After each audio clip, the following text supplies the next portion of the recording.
In this video, we're looking at inverse proportion.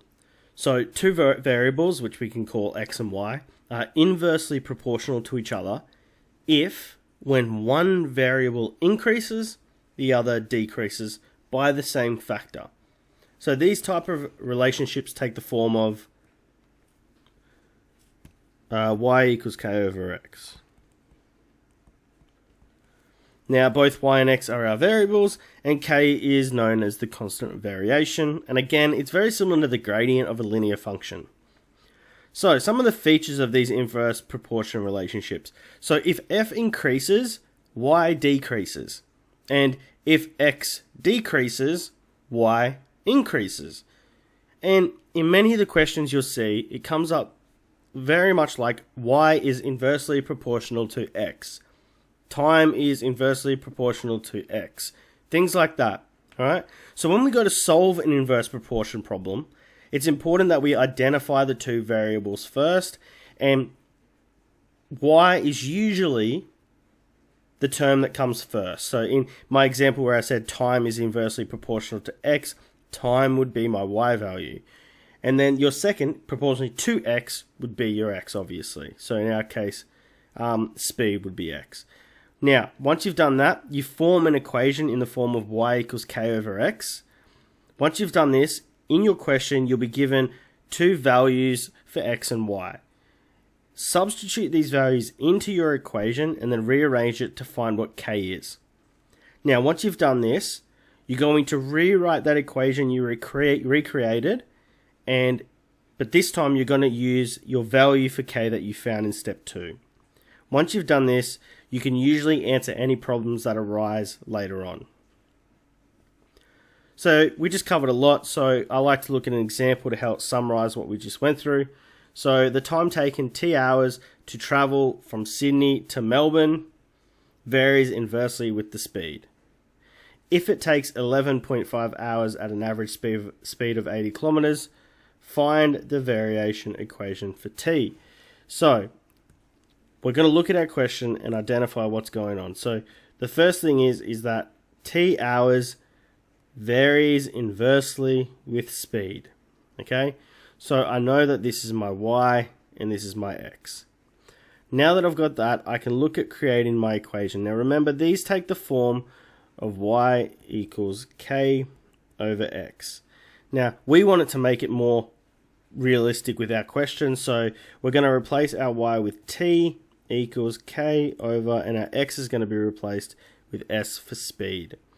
Now that we've got that, we actually can focus on our part A question. So if it takes 11.5 hours at an average speed of 80 kilometers, find the equation. So here's my time, that's my first t, and here's my s, that's my s. So they've given us some values, and what we need to do now is substitute those in. So what that means is we're going to replace our letters with those numbers. So we get 11.5 equals k over 80. Now what we need to do is find out what our k is, and we do this by just rearranging our equation. So times 80 times 80. So we end up with k equals 920. Alright, now that's our equation done. We've just, well, it's not. We need to substitute that back, into our equation up here that I've now put in blocks. So our equation will be done, and it's going to be t equals 920 over s. Alright, so that's our variation equation for the question. So if the speed is increased to 90 kilometers, how long will the trip take? Now remember, we said that t equals 920 over s. This time we have a speed up here of 90 kilometers an hour, so all we need to do is substitute that into the equation. So 920 over 90, and that gets us 10.22, let's say, hours.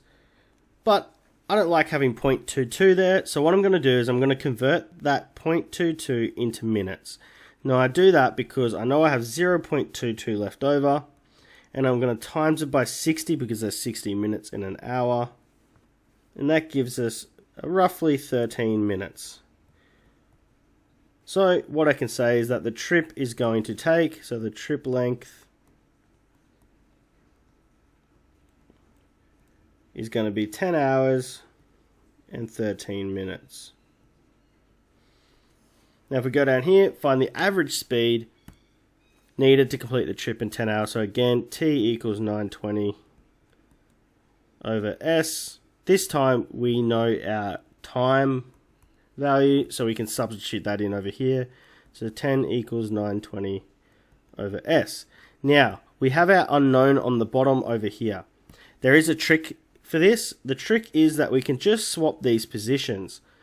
So what we would get is S equals 920 over 10, which comes out as 92 kilometers per hour. Now the trick and why that works is because if I go over here and say 10 equals 920 over S, obviously I don't want the S on the bottom, so I'm going to times by S times by S. I get 10S equals 920, and then we want the S by itself, so let's divide by 10, and I end up with S equals 920 over 10, which is what we had here anyway. So if the unknown is on the bottom, you can just swap them.